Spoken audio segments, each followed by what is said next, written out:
Hello, and once again, we are live with the Modern Mystery School UK and EU podcast and YouTube channel. Now, you might have heard that it's Mercury retrograde once again.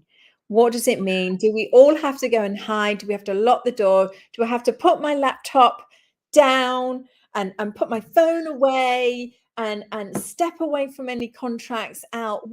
Tell me what's going on? What do we need to know? All of the above, and then call your mom.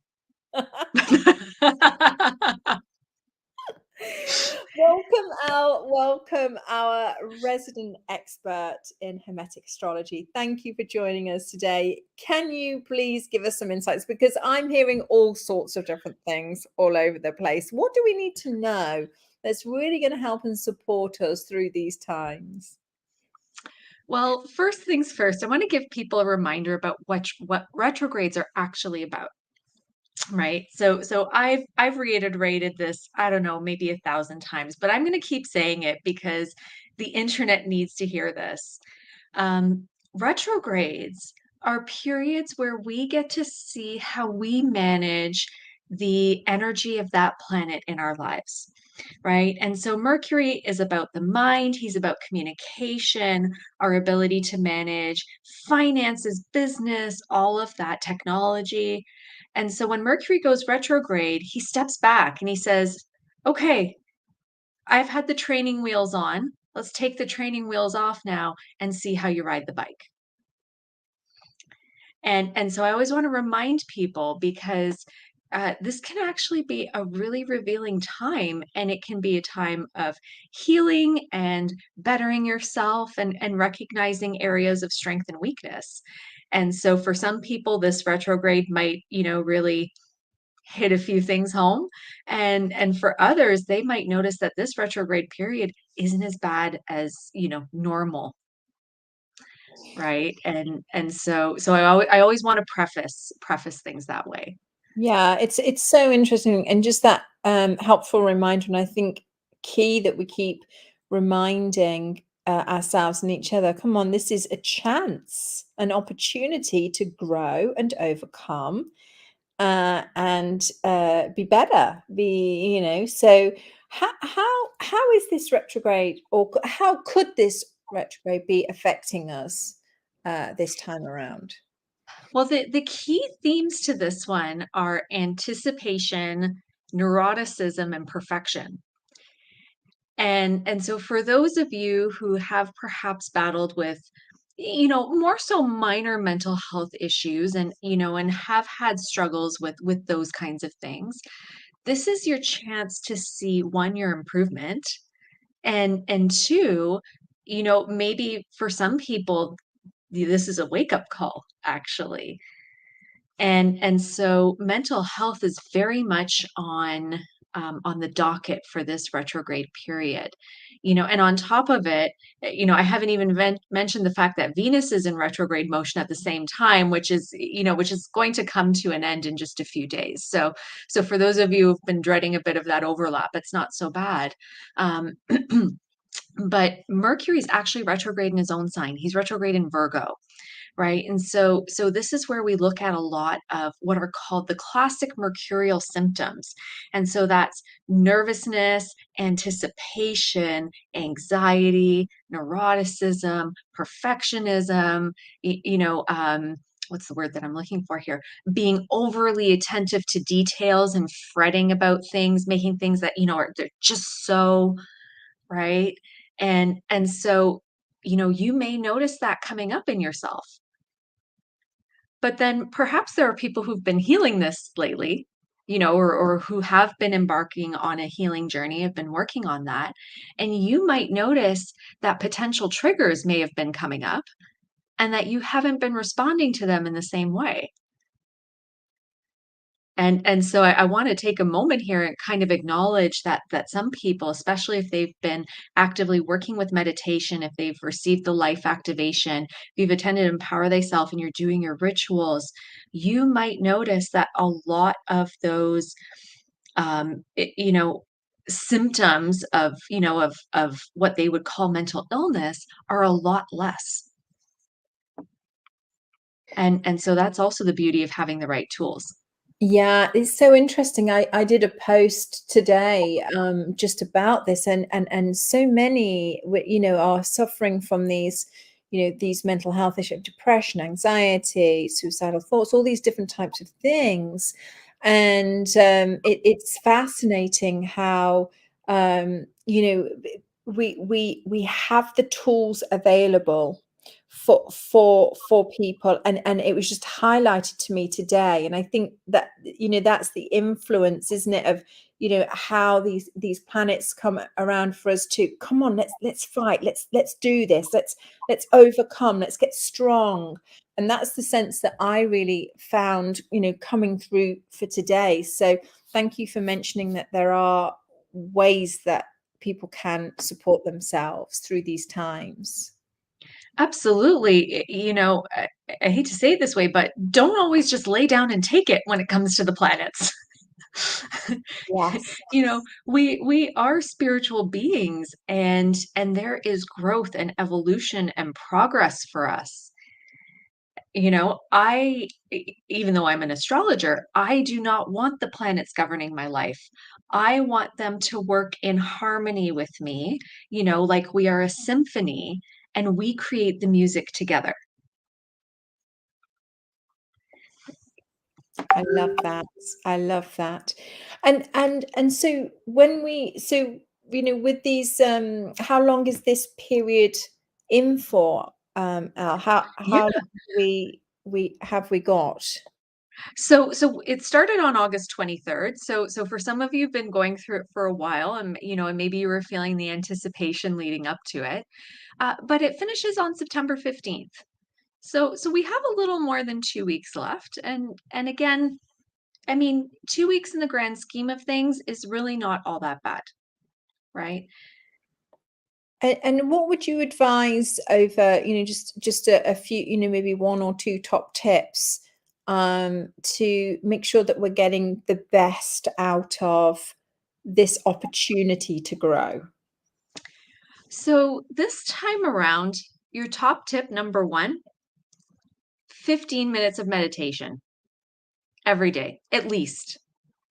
But, for those of you who find meditation difficult, put on some music and just allow yourself to just pay attention to the music.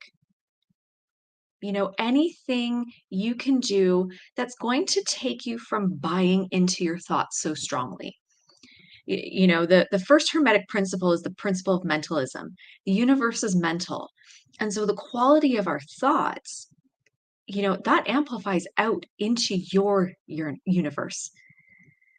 And if you're finding that you're anticipating the worst possible outcomes, and you're trying to be prepared for an avalanche of negative things, there's a possibility you can attract that to you, right? And then it reinforces, the neurotic kind of thinking.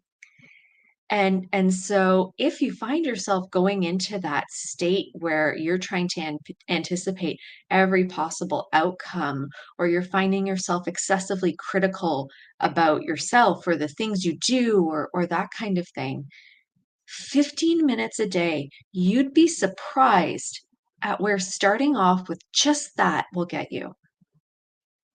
And my recommendation, do it in the middle of your day.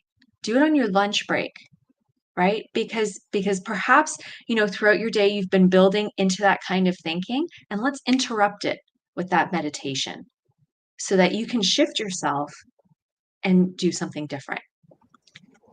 I love that. I love that. And here in the UK, EU, we have meditations which we offer across the board, and people can find that on our Facebook page, but we definitely have a meditation on a Monday night and a Wednesday night, which is open to all at 7:30. It's every week, and it's hosted by a member of our team.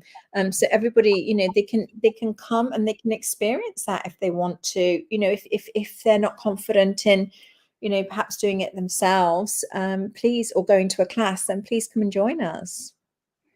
Yeah. And for those who perhaps feel like they need something deeper, Mm, right? Because meditation is a good start, but the thing is, meditation is kind of like your foundation, right? And so it builds slowly over time. So you're not going to get all the benefits out of that first step by the time this Mercury retrograde period is over, right? So if you're feeling like you need something perhaps a little bit deeper, there's actually two things I would recommend. It's actually two healing sessions. And so the first one that I would recommend is actually the Hermetic Rebalancing series. And so so what that series does is it actually purifies the pathways of the mind as they connect to the spirit through the chakras. And so it is a purification, but it's also a rectification of how the mind is functioning.